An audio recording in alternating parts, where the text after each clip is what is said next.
Les migrants qui vivent sur le sol québécois, dans mon sens à moi, ils doivent tous participer au débat politique québécois. Parce que toutes les décisions qui sont prises ici, quand c'est du point de vue politique, on n'a pas le choix, on les subit tous. Donc, quelque part, il faut qu'on ait un point de vue. Et ces points de vue peuvent être des divergences.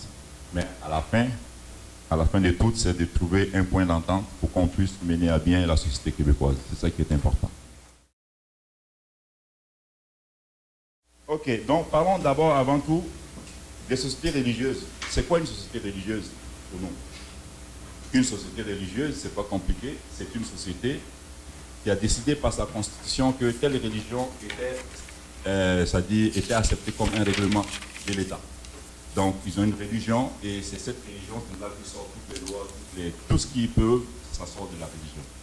Et alors donc, tout le monde qui vit dans ce genre de société-là, ils sont obligés, du coup, à suivre ces principes-là qui sortent soit du Coran ou de la Bible ou n'importe quel livre religieux.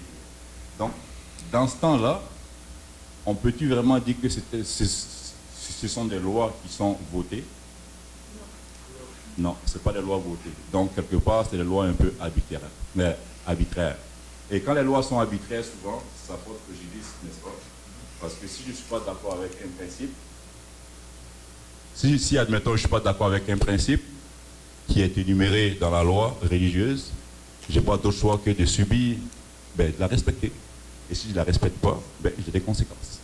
Donc souvent, les lois arbitraires qui sont véhiculées dans les États religieux, c'est souvent eux-là qui posent problème. Et là, souvent, qu'est-ce qu'on arrive, qu'est-ce qu'on constate aussi? C'est pas juste une question de loi, c'est même la vision de la société. Où est-ce que la femme est tenue, c'est-à-dire au second rang? Tout ça, c'est en rapport avec les sociétés religieuses. Voyez-vous? Alors, historiquement parlant, ici au Québec, on a subi beaucoup ici, au niveau de la religion, on a connu ce qu'on appelle une révolution tranquille, qui est passée, qui a commencé des années 1959 et puis a fini dans les années 1970. Et à la fin de cette révolution tranquille, on a formé donc la société québécoise. Et une chose qui était importante dans cette révolution tranquille, c'était la séparation de l'État et de l'Église. N'est-ce pas? On est tous d'accord que dans le temps, ici au Québec, le monde souffrait beaucoup sous l'emprise de la religion catholique. Mais vous voyez, cette forme de société, c'est une société religieuse. Et pourquoi est-ce que le monde en a tant souffert? C'est parce que les lois qui sont issues de ces formes de société-là sont des lois arbitraires. Moi, dans mon livre à moi, c'est des outils organisés pour contrôler la société. Parce que de toute façon, où est-ce qu'il n'y a pas de vote, on décide qu'est-ce qu'on veut. Donc c'est nous qui décidons finalement qu'est-ce que la société doit être. Donc ça, c'est pas, pour moi, à mon sens à moi, c'est pas des États qui respectent vraiment le droit de l'humain en tant que tel. Mais par contre, eux autres, ils vous diront le contraire. Okay. Donc ça, c'est la première chose en termes d'État religieux. Ce qui est important à comprendre ici, c'est comme disait M. Bandou tantôt. Quand tu es une religion, la religion est supposée être avant tout privée. Une religion relève du domaine privé.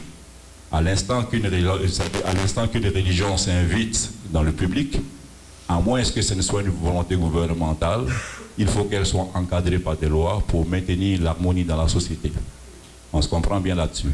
Alors donc nous, dans notre cas, là présentement je vous parle de la société religieuse. C'est ceux-là qui ont accepté de prendre la religion comme la loi de l'État. Comprenez-vous?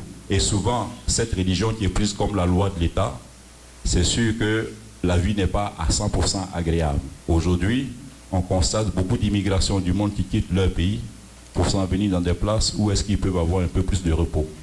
Mais toutes ces choses-là, c'est à cause de l'impact, à cause de la sorte de vie de société imposée par ces genres de sociétés religieuses. Voyez-vous? Donc ça, c'est la première forme de société. Une société en transition constante, qu'est-ce que ça veut dire pour moi? Qu'est-ce que cela veut dire? C'est une société qui n'est pas nécessairement laïque et c'est une société qui n'est pas nécessairement religieuse. Donc, dans ce genre de société-là, dans le fond, qu'est-ce que j'ai constaté? Que dans ce genre de société, Ce genre de société se base uniquement sur la gestion de la personne et sans tenir nécessairement compte de l'impact de la culture. Comprenez-vous? Donc, ce genre de sociétés vont s'occuper uniquement de la gestion de la personne sans s'occuper nécessairement de l'impact de la culture sur dans la société. Donc, exemple, je vais vous donner un exemple, le Canada. Ok? Le Canada n'est pas là pour statuer sur les cultures en tant que telles, ils sont là juste pour la gestion de la personne. Donc, quand tu parles de la culture, ils sont en arrière de toi tout de suite, ils te disent non. Donc, admettons que moi, je suis une personne qui a grandi dans une église où est-ce que pour moi, les valeurs religieuses sont super importantes. Et puis du coup, je me ramasse dans une société comme ça, j'occupe un poste d'autorité. Mais que pensez-vous que je dois faire? Je peux influencer l'État parce que, à cause de mes croyances, je peux faire passer certaines petites lois qui vont respecter un peu plus ma vision des faits. Parce que l'État n'a pas de caractère en tant que tel. Donc le caractère de l'État va dépendre en ce temps-là de celui qui se présente là. Donc si c'est un musulman, vous allez voir que les lois vont être beaucoup plus relatives à l'islam. Si c'est un chrétien, vous allez voir que les lois vont être beaucoup plus relatives. Donc ce n'est pas une société que moi je trouve une société assez stable. Et ces genres de sociétés-là, un jour ou l'autre, il y en a une religion qui prend le dessus. Nous autres ici, en tant que Québécois, la protection de notre culture, de notre langue devient de plus en plus importante. Parce qu'on est tout petit comme ça dans un îlot. Dans une mare d'anglophones et puis de latinos. Est-ce que nous, on peut se permettre une société est-ce qu'on peut se permettre une société qui est en transition constante, comme que je viens d'expliquer? On ne peut pas le faire. Parce que si on se met à le faire, qu'est-ce qui va arriver? Mais on va perdre, c'est-à-dire on va perdre le peu que nous avons. Parce que n'importe qui va avoir la chance, dans une forme de société comme ça, n'importe qui aura la chance de se placer là moindrement qu'il a de mauvaises idées ou bien de mauvaises intentions, c'est fini, les problèmes commencent. Et vu que le noyau francophone n'est pas gros, mais c'est facile à écraser ce noyau-là. Donc c'est pour ça que moi, j'ai trouvé ça très judicieux de voir que le Québec en tant que tel a opté pour la troisième forme de la société. Le Québec a opté pour la troisième forme de la société. La troisième forme de la société que je présente ici, c'est la société laïque. Donc la laïcité, dans le fond, c'est le principe de vivre ensemble. Comprenez-vous? Et dans ce principe de vivre ensemble, il y a aussi la protection culturelle. Donc, alors que nous savons tous que la culture et l'éducation, c'est ça qui est le nerf d'une société.